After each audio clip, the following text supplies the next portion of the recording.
Hello বন্ধুরা, সব কেমন আছো? আশা করছি সবাই খুব ভালো আছো। আর আমিও কিন্তু খুব ভালো আছি। তো দেখো, সকালবেলা আমি চান টান করে চলে এসেছি। আর এদিকে আমার বাসি জামা কাপড় কাচা, বাসি ঘরের কাজ সবটাই হয়ে গেছে। তো সেগুলো তোমাদের দেখালাম না, ওইগুলো একঘেয়েই কাজ, সবার সংসারেই আর কি এই কাজগুলো থাকে।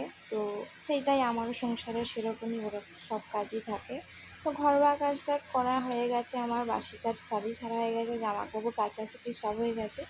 তারপর দেখো চলে এসেছি আমি পুজো দিতে। তো বৃহস্পতিবারে তো একটু জানো ভালোভাবে পুজো দিতে হয়।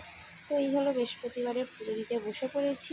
আর এদিকে দেখো, তোমাদের একটা জিনিস দেখাবো। তো 20 টাকা আমাদের বৃহস্পতিবারে আর কি, প্রত্যেক বৃহস্পতিবারই আমি ফুল আনি। তো বৃহস্পতিবার করে ফুল আনলে কী হয় বলো তো, আমার পুরো সপ্তাহটাই আর কি ফুলটা চলে যায়। তো দেখো কতটা ফুল দেয় বৃহস্পতিবার মানে করে, ফুল যে আনি আমার পুরো সপ্তাহটা চলে যায়। এই কারণে 20 টাকার অনেকটাই ফুল দেয়, কিন্তু গাঁদা ফুল দেখো তো এতটা ফুল দিয়েছে। তো চলো আমি পুজোটা সেরে নিচ্ছি, আর তোমরা কিন্তু সাথে থাকো, আর কিন্তু ভিডিওটা পুরোটা দেখতে থাকো। আর তোমরা কিন্তু স্কিপ করে একদম কিন্তু দেখো না। আশা করছি তোমাদের কিন্তু ব্লগটা ভীষণই ভালো লাগে বন্ধুরা। তো চলো আর দেখতে থাকো। আর বাইরেও আমি পুজোটা দিতে যাবো, তো সেটা তোমাদের দেখাবো। চলো দেখতে থাকো, আশা করছি তোমাদের কিন্তু ভীষণ ভালো লাগবে।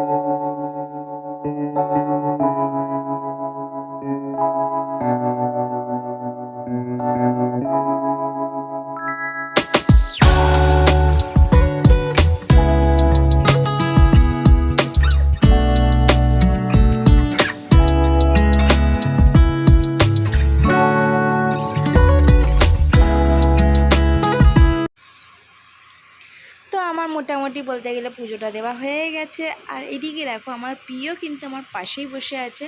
আর কি হয়েছে বলো তো, মজাদার কথা যাকে বলে। তো আমি এদিকে দেখো পুজোটা দিয়ে দিয়েছিলাম, আর দেওয়ার পরে যে ঠাকুরকে খেতে দিয়েছি, আর শঙ্খ বাজাতেই দেখছি আমার প্রিয় সোনা পাপাটা একটা করে ঠাকুরের প্রসাদগুলোকে তুলে সব খেয়ে নিচ্ছিল। তো সেটা দেখতেই পাবে। আর তারপর দেখো আমি বাইরে চলে যাচ্ছি, বাইরের পুজোটাও সেরে নিলাম। এই যে বাইরে দেখো আমি মনসা বেদি আছে, আর আছে আমাদের শিব ঠাকুর। তো পুজো দেওয়া আমার কমপ্লিট হয়ে গেছে, দেখো ঘরের পুজো দেওয়া হয়ে গেছে। চলো এবার আমি শঙ্খটা বাজিয়ে নেবো। আর শঙ্খ না বাজালে পূরণ হয় না পুজো কোনোটাই। তো শঙ্খ বাজানোটা খুবই দরকার। তো চলো।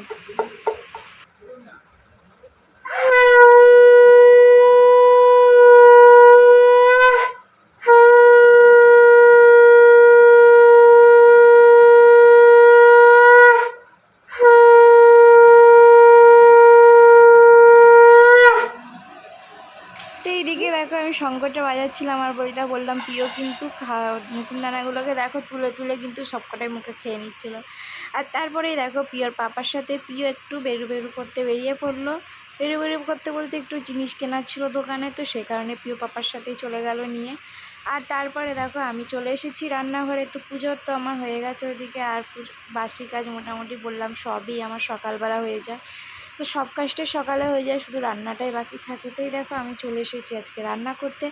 তো থোরটা দেখো অনেকটা মানে অনেক দিন হয়ে গেছে, শুকিয়ে যাচ্ছে। তো ভাবছি থোরটাকে কেটে রেখে দেবো আর জলে ভিজিয়ে। তো থোরটা ভীষণ মানে আর কি ভালো থাকবে। তো সন্ধ্যের দিকে ভাবছি, তো দেখি রাত্রির দিকে আর কি থোরটা বানাবো ভাবছি। তো এখন কেটে রেখে দেবো। আর এখন কিন্তু রান্না কিন্তু আমার অন্য কিছুই করবো আমি। তো এখনও অবধি বুঝতে পারছি না কি রান্না করব। তো যাই হোক থোরটা এখন কাটতেই ভাবছি মানে দেখবো সবজি আর কি আছে। তো সবজি তো অনেক কিছুই আছে, আর দেখা যাক কি বানাবো বুঝতে পারছি না এখনও। তো থোরটা তো আপাতত কেটে নিই। আর এদিকে গেছে একটা গোটা লাউ আছে, তো গোটা লাউটাও ভাবছি দেখি কেটে নেবো। তো লাউটা দিয়ে একটু লাউয়ের আর কি ছেচকি, আর কি লাউয়ের ছেচকি হয়তো একটু করবো ভাবছি। তারপর দাদা এটাই ভেবেছি লাউয়ের ছেচকিটা বানাবো। আর কি বানাবো তো সেটা দুপুরের খাওয়া দাওয়াটা তোমাদেরকে মেনুতে অবশ্যই দেখাবোই, তখন বুঝতেই পারবে কী বানাবো। তো এখনও অবধি বুঝতেই পারছি না, আর ডিসাইড করতে পারছি না কী বানাবো এখনও। তো যাকে বলে বেশি সবজি হয়ে গেলে কিছু বোঝাই যায় না কী বানানো যায়। তো এই হয়েছে ব্যাপার। তো থোরগুলো কিন্তু ভীষণ কচি একদম, যাকে বলে কাটাতেই বুঝতে পারছো। তাই দেখো আমার থোর পুরো কাটা হয়ে গেছে, আর থোরটা ভীষণ কচি ছিল। তো এই যে আমি একটা গোটা লাউ নিয়ে নিয়েছি হাতে, আর এই যে লাউটা ভাবছি লাউ ছেচকি বানাবো। তো লাউটা চলো কেটে নিই। আর লাউটাও কিন্তু খুব কচি, কাটতেই যেন কেটে গেল এরকম। আর লাউয়ের খোসা দিয়ে আর কি মানে লাউয়ের খোসাটা কিন্তু আমি ফেলি না বন্ধুরা, লাউয়ের খোসা দিয়ে কিন্তু খুব সুন্দর রান্না হয়, যাকে বলে লাউ খোসা বাটা। তো লাউ খোসা বাটাটা প্রায় বাড়িতেই কিন্তু মানে হয়। তো আমাদের বাড়িতে তো আমি খুবই বানাই, আমার তো ভীষণ ভীষণ ভালো লাগে। যা একটুখানি লাউয়ের খোসা রসুন কাঁচা লঙ্কা দিয়ে বেটে বেশ ভালো করে কষে কষে করলে কিন্তু খুব সুন্দর খেতে হয়। তো তোমরাও একবার বন্ধুরা ট্রাই করতে পারো, লাউয়ের খোসাটা না ফেলে একবার রান্না করে দেখতে পারো। যে বন্ধুদের বাড়িতে রান্না হয় না আমি বলবো, তো তারা অবশ্যই একবার করে নিও। তো চলো একবারে দুপুরের খাওয়া দাওয়া নিয়ে আসছি, রান্না বান্না সেরে একদম খাওয়া দাওয়া নিয়ে তোমাদের সামনে আসবো।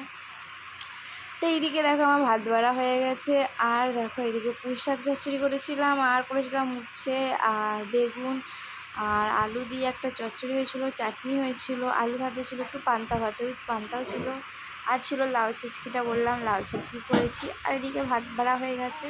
তো চলো খেয়ে দিয়ে আসছি দুপুরের দিকেতেই, যে দেখো খেয়ে দিয়ে আমরা কী করছি বলো তো, এখন কুলফি খাবো। তো মা তো বানিয়েছিল কুলফি ফ্রিজেতে, এই যে জমিয়ে দেখো, খেতে কিন্তু অসাধারণ হয়েছিল। আর তারপর দেখো বন্ধুরা একদম ঘুম থেকে চলে আসলাম, উঠে একবারে বিকালবেলা। তো প্রিয় এখনও অবধি ঘুম থেকে ওঠেনি, তো আমি ওই জন্য কী করছি বলো তো, আমার তো ঘুমটা ভেঙে গেছে। আর এত গরম কী বলবো। আর বাইরে দেখো যেন একটাও লোক নেই। তো প্রায় এখন বাজতে যাচ্ছে 5:30। তো চলো প্রিয়কে নিয়ে ভাবছি একটু পার্কে যাবো উঠলে। এই যে প্রিয় দেখো উঠে পড়েছে, আর প্রিয় উঠে গেছে, প্রিয়র পাপা এসে বাইরে দিয়ে গেল। আর এই যে আমাদের এখানে বাছুরটা দেখো কোথায় যাবে। তো আমাদের বারান্দার নিচের যে গাছগুলো আছে, তো সেখানেই মানে আর কি বাছুরগুলো শুধু ঘাসগুলো ওখানে খেতে যায়।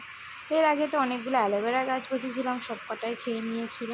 তো এখানে একটু ঘাস খেতে আসার জল, ও জলের মধ্যে তোমাদের একটা জিনিস দেখায়। দেখো এখানে ডাক পাখির সব বাচ্চা আছে, মানে ডাক পাখির বাচ্চা আর কি দিয়েছে। তো অনেকগুলো ডাক পাখির বাচ্চা ছিল পুকুরেতে। তো অনেক তো বাচ্চাগুলোকে খেয়েই নেয়, তো তিনটা মতন বাচ্চা এখনও বেঁচে আছে, তো দেখালাম তোমাদের। আর তারপর দেখো আমরা বেরিয়েছি পার্কে, আর প্রিয়র মাসিমণিও এসছে। আর কি তুলেছে বলো তো হাতে, এটা শাকের মতন, এটা তুলেছে হলো কেশুত্তে পাতা। তো এই যে রাস্তাতে দেখো কেশুত্তে পাতা দেখতে পেয়েছো, তো বোন বলছে চুলে লাগাবো, সেই জন্য তুলে নিল। তো চলো এদিকে রাস্তা পার হবো, পার হয়ে গেছি। আর পার হয়ে দেখো আমরা পার্কে কিন্তু ঢুকে পড়েছি। আর পার্কে কিন্তু বেশ মানে ভালোই আর কি ভিড় আছে যাকে বলে। তো এখানে কিন্তু অনেক অনেক বাচ্চা আসে, এখন গরমকাল, এখন মা বাচ্চা বলতে গেলে সবাই এখানে একটু এসে বসে। তো দেখতে পেলে সব চেয়ারেই দেখো সব মায়েরা এসেও ফোন ঘাঁটছে, বসে আছে। আর প্রিয়কে দেখো, প্রিয় মোড়ের মাসিমণি হাঁটানোর চেষ্টা করছে একা একা। তো প্রিয় তো ভীষণ ভীষণ ভয় পায় একা হাঁটতে, আর এখনও অবধি আর কি প্রিয় মানে একা হাঁটতে ভরসা পায় না, এতটাই ভয় পায়, এত ভয় পায়। আর তারপর দেখো আমি এখন চড়াচ্ছি স্লিপারে। তো এখন অবধি আমি দোলনাতে দিইনি, কেন কি প্রিয়কে দোলনায় চড়ালে দোলনা থেকে একদম নামতে চায় না, এই হয়েছে ব্যাপার। তো একটু আগে আমি একটু ঘুরে নেবো পেছনটা আর কি, গঙ্গার দিকটা, তো ঘুরে টুরে নিয়ে তারপর ভাবছি প্রিয়কে চড়াবো দোলনায়। তো অনেকজনই তো আমরা এসেছি, তো প্রিয়র পাপা, প্রিয়র মাসিমণি আর আমিও এসেছি। তো দেখো একে একে একজন একজন করে ধরবে। আর চলো আগে পেছন দিকটা ঘুরে আসি, তারপর এসে প্রিয়কে দোলনায় চড়াবো। তো এই দিকটা দেখি, এই যে তো দেখো আমরা পেছন দিকের মানে আর কি পার্কের পেছন দিকটা আর কি।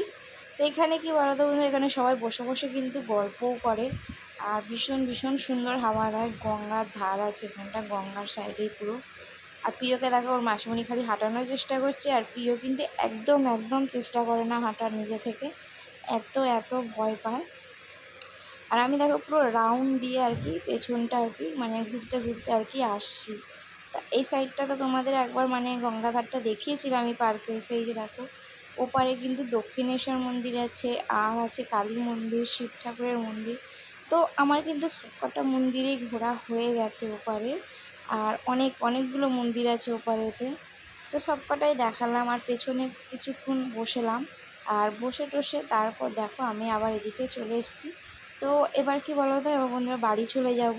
তো তার আগে সেই কারণে প্রিয়কে একটু দোলনাটা চড়িয়ে নিলাম। আর প্রিয় দেখবে নামতে চাইবে না, প্রিয়কে যতবার তুলতে যাব, চলো তোমাদের একবার দেখায় কেন নামতে চায় না। এই দেখো কিছুতেই আসবে না দোলনা থেকে, একদম নামতে চায় না দোলনায় চললে। আর কী হয়েছে বলো তো, প্রিয়র কিন্তু দোলনা ছিল, তো প্রিয়র দোলনাটা তো ভেঙেই গেছে, মানে না চড়েই আর কি ভেঙে গেছিলো। তো একটু চলো প্রিয়কে দোলনাটা দুলিয়ে দেবো, আর দুলিয়ে তারপর চলে যাব বাড়িতে। তো চলো বন্ধুরা দেখতে থাকো, আর আশা করছি তোমাদের কিন্তু ব্লগটা কিন্তু তোমাদের ভালো লাগবে। আর একটা কথা বলি তোমাদেরকে, তো ব্লগটা যদি তোমাদের ভিডিওতে কোনো রকম কোনো কিছু অসুবিধা মনে হয় বা ভালো না লাগে, তো সেটা কিন্তু অবশ্যই আমাকে একটু কমেন্ট করে জানিয়ে দিও। আর এদিকে দেখো আমরা বেরিয়ে পড়েছি এবার বাড়ি যাওয়ার জন্য। তো বলেছিলাম পেছনের দিকটা একটু বসেছিলাম গিয়ে, তো এইদিকে দেখো আমি দোলনাটা দুলিয়ে আরও একটু এদিকটা পেছনের দিকটা এসে আমি কী করলাম বলো তো, একটু বসেছিলাম। আর বসে এই যে তারপর দেখো বাড়ির দিকে যাবো এবার। তো ভীষণ সুন্দর হাওয়া দিচ্ছে, বাড়িতে যেন যেতে ইচ্ছা করছে না একদমই, কেন কি এত মানে ঠান্ডা হাওয়াটা গঙ্গার সাইডে দেয় যে কিছু বলার নেই। তো ফাইনালি দেখো আমরা বাড়ি চলে এসেছিলাম, আর এসে দেখো সন্ধেবেলা আমি একটু টিফিনে বানিয়ে নেব চাউমিন। তো এই যে দেখো দুটো ডিম আর চাউমিন মশলা দিয়ে চাউমিনটা বানাবো। তো আলু পেঁয়াজ আর চাউমিন মশলা দিয়ে আর ডিম দিয়ে বানাবো। তো প্লেন চাউমিন একদম বলবো, সিম্পল একদম বানাবো, কোনো রকম রিচ চাউমিন বানাবো না। তো সেই কারণে দেখো শুধু ম্যাগি মশলা দিয়ে বানিয়েছিলাম, আর খেতে কিন্তু খুব সুন্দর হয়েছিল। তো এইভাবে বানিয়েছি। আর এদিকে দেখো একটা অমলেট বানিয়ে নিলাম। তো আমি তো অমলেট ডবল ডিমের অমলেট দিয়ে আর কি চাউমিনটা খাবো, আর পিওর পাপা খাবে না। তো চলো বন্ধুরা, চলো আমি এবার রাত্রিরে চলে এসেছি, আর একদম খাওয়া দাওয়া সেরে টেরে একদম চলে এসেছি। আর পিওর পাপা দেখো এদিকে এনেছে একটা আইসক্রিম। তো আইসক্রিমটা এনেছে, একটু প্রিয়কে খাওয়ানোর চেষ্টা করছি, আর প্রিয় কিছুতেই খেতে চায় না। তো মানে ঠান্ডা জিনিস দেখলেই খেতে চায় না, কিন্তু অথচ দেখো বাচ্চারা আইসক্রিম খেতে কত ভালোবাসে, আর প্রিয় তো খেতেই চায় না। তো চলো বন্ধুরা, আশা করছি তোমাদের ভালো লেগেছে। আগামীকাল